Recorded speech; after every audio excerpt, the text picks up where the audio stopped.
what is the medium in which the Astral Bazaar exists? Today on the Lore of Braunhaven, we're going to discuss a kind of a reinvestigation of what the astral plane is, or perhaps isn't.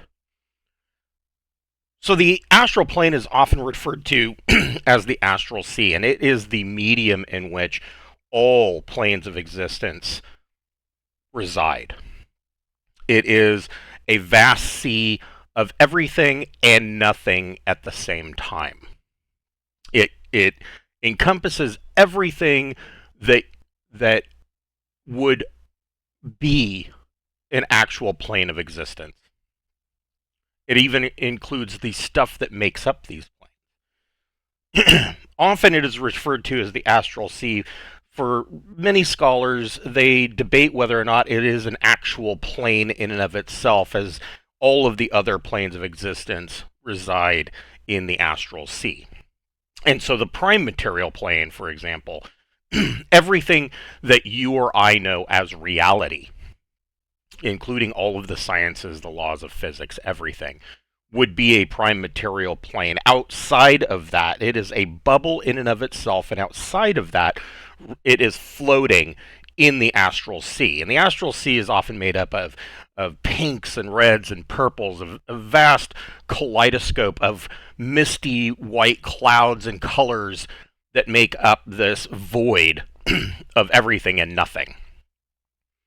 The actual makeup of the Astral Sea includes thoughts, emotions, dreams, often the fractured dreams, and these actually can create weather patterns in the Astral Sea.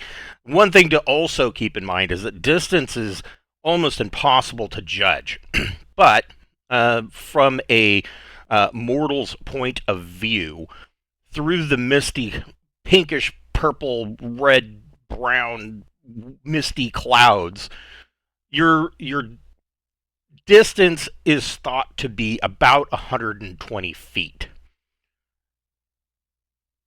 The caveat and addendum to that is that time and distance means very little, because those are actually two of the features that make up the Astral Sea. So everything from distance to time is gauged by one's own perception. So you might see a orb that is floating out in the distance. All planes of existence take the form of a two-dimensional sphere or orb that are floating out in the distance. And you might see one that appears very small, and you might think, well, that's because it's a long ways away. It may actually be closer than you think. It could just be a smaller plane of existence. It could be a demi-plane. This is often true for demi-planes that are attached to other planes, such as those attached to the Shadow Realm or the Fey Realm, things of that nature. And it really is, you have to be careful about approaching it because of the distance. Now, as I said, there are these thoughts and emotions and dreams, and the very essence of time creates waves and eddies and currents through the Astral Sea that one can use to travel upon. And sometimes, especially thoughts and dreams of violent emotion can create storms and create these large tidal-like waves that move their way through the Astral Sea and can create storm patterns. And oftentimes these very violent emotions or even disruptions in time can create a whirlpool. And the thing to think about these whirlpools is that from the casual observer, or that of a mortal who has gone to the Astral Sea, they always appear from the top down. You never see a whirlpool from its side, which you would see a funnel forming beneath it, almost like a tornado or a whirlwind. You don't see that. You see these whirlpools always, they appear in a two-dimensional state from the top.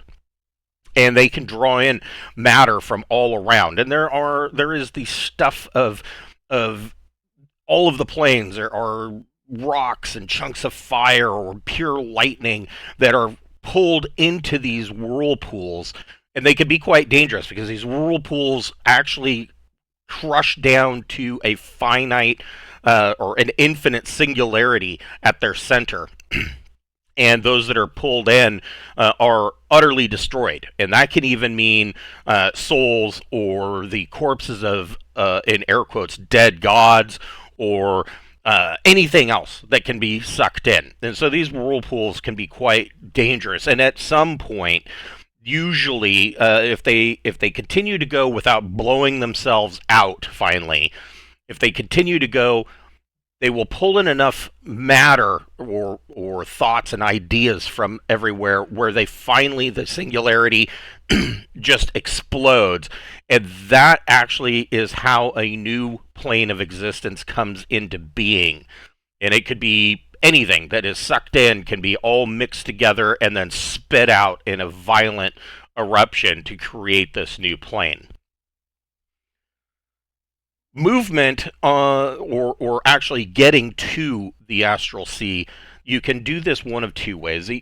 Either physically, which is the normal matter. There are plenty of portals, there are magical spells, there are a number of ways that one can step onto the Astral Sea.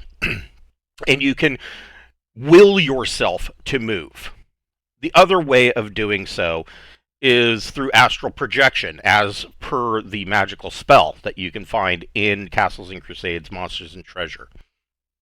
Astral projection will project your consciousness into the Astral Sea, and you appear as a silvery white, ghost-like form, and there is a long wisp of a tail that comes off of your back and goes back into your plane of existence and to your physical body. And should that long wispy tail ever be cut, then your very essence is cast out into the Astral Sea, making it nearly impossible for you to return to your body. This often leads to madness, and can be one of the creatures that is forming or is roaming throughout the Astral Sea, and can also be a reason for some of these storms, because a lot of this violent emotion and torment is captured around those souls that are cut loose into the Astral Sea. And of course, your physical body enters into or dies. It's gone.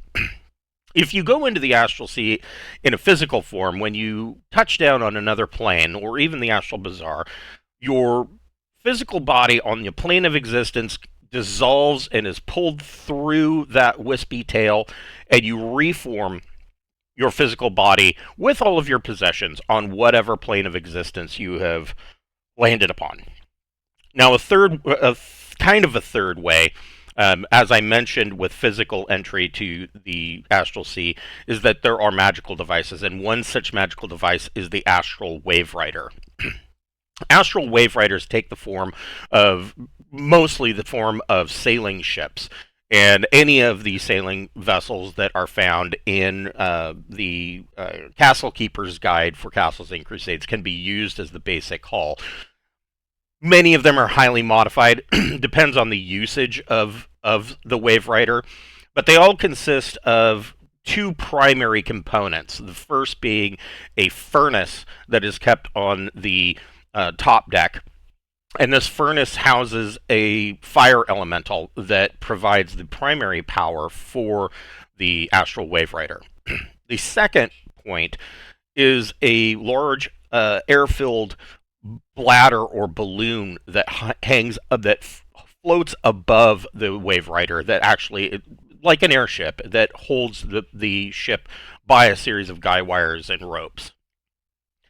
This is filled with an air elemental, and the two are used in conjunction to provide movement or buoyancy when on any of the other planes of existence as well.